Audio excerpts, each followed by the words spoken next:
So this lecture is going to be about classification of boron hydrides और बोरेन्स। अब इस lecture में हम उन सभी क्लासेस को डिस्कस करेंगे जिनमें इन बोरेन्स को क्लासिफाई किया जाता है। तो सबसे पहली कैटेगरी जो है और सबसे पहला क्लास जो है जिनमें इन बोरॉन हाइड्राइड्स को क्लासिफाई किया जाता है दैट इज क्लोसोबोरेन्स। अब क्लोसो जो है ये एक ग्रीक वर्ड है, इसका मतलब केज के होते हैं, यानी कि इट्स अ ग्रीक वर्ड जिसका मतलब केज होता है। अगर इसके जनरल फार्मूला की बात करें तो इसका जनरल फार्मूला होता है BnHn 2 नेगेटिव और BnHn+2। ये टू जो ये n जो होता है इट्स अ होल नंबर, ये कोई भी होल नंबर हो सकता है।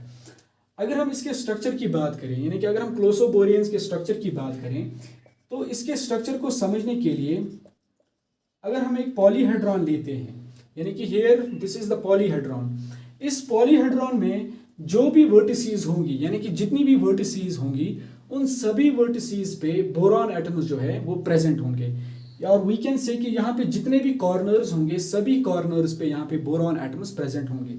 तो यहाँ पे कोई भी कॉर्नर या कोई भी वर्टिसी जो है वो खाली नहीं रहती, यानी कि क्लोसोबोरेन्स में कोई भी वर्टिसी या कोई भी कॉर्नर जो है वो खाली नहीं रहती।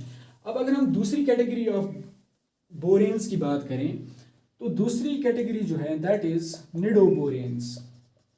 अब निडो भी एक ग्रीक वर्ड है जिसका मतलब नेस्ट होता है, यानी कि ये वो वाले बोरेन्स होते हैं जिनका नेस्ट लाइक स्ट्रक्चर होता है।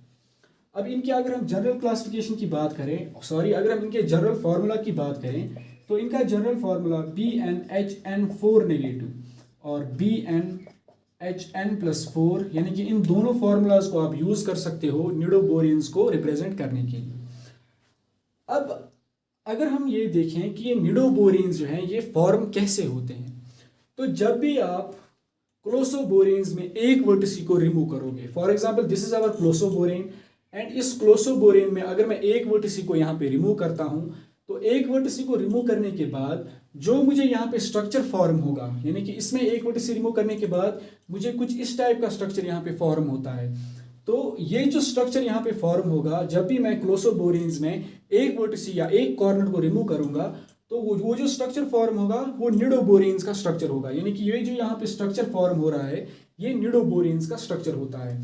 यानी कि पॉलीहेड्रॉन में से जब भी हम एक वर्टिसी या एक कॉर्नर को माइनस करते हैं तो हमारे पास निडोबोरेन्स जो है इनकी डेराइवेशन होती है। अब ये तो हो गई निडोबोरेन्स की बात। तो तीसरी क्लासिफिकेशन, यानी कि तीसरा क्लास जो बोरेन्स का होता है दैट इज आर्काइनोबोरेन्स। अब अगर इनके जनरल फार्मूला की बात करें तो इनका जनरल फार्मूला BnHn+6 और BnHn6 नेगेटिव, यानी इन दोनों फार्मूलाज को आप यूज कर सकते हो इन आर्काइनोबोरेन्स को रिप्रेजेंट करने के लिए। अब अगर हम आर्काइनोबोरेन्स के फॉर्मेशन की बात करें तो जब भी आप निडोबोरेन्स में एक वर्टिसी को रिमूव करते हो, यानी कि यहाँ पे मैं एक वर्टिसी निडोबोरेन्स में रिमूव कर रहा हूँ और इस एक वर्टिसी को रिमूव करने के बाद जो मुझे यहाँ पे स्ट्रक्चर फॉर्म होगा वो आर्काइनोबोरेन्स का स्ट्रक्चर होगा। और वी कैन ऑल्सो से कि अगर मैं क्लोसोबोरेन्स में दो वर्टिसीज को रिमूव करूंगा तो मुझे जो यहाँ पे स्ट्रक्चर फॉर्म होगा वो आर्काइनोबोरेन्स का स्ट्रक्चर यहाँ पे मिल जाएगा। So this was the third class of बोरेन्स। अगर हम चौथे क्लास की बात करें दैट इज हाइपोबोरेन्स। अब इनके अगर हम जनरल फार्मूला की बात करें दैट इज BnHn8 नेगेटिव और BnHn+8। इन दोनों फार्मूलाज को आप यूज कर सकते हो हाइपोबोरेन्स को रिप्रेजेंट करने के लिए।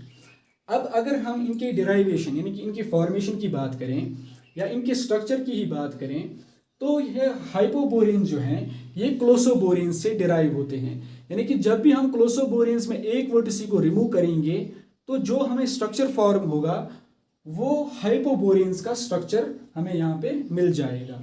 अब जो लास्ट कैटेगरी ऑफ बोरेन्स जो होती हैं जिनमें हम बोरेन्स को क्लासिफाई करते हैं दैट इज क्लाडोबोरेन्स।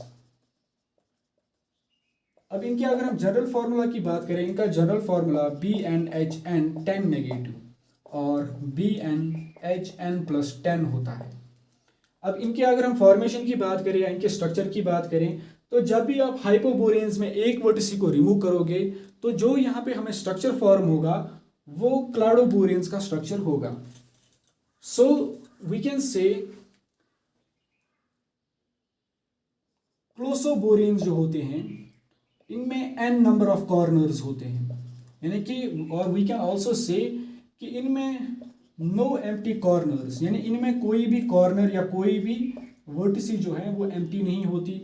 वाइल एज निडोबोरेन्स में एक वर्टिसी यानी कि एक कॉर्नर एम्प्टी होता है, एंड आर्कानोबोरेन्स में 2 कॉर्नर्स या 2 वर्टिसीज खाली होती है, एंड हाइपोबोरेन्स में 3 वर्टिसीज खाली होती है, एंड क्लाडोबोरेन्स में 4 वर्टिसीज या 4 कॉर्नर जो है वो एम्प्टी होते हैं।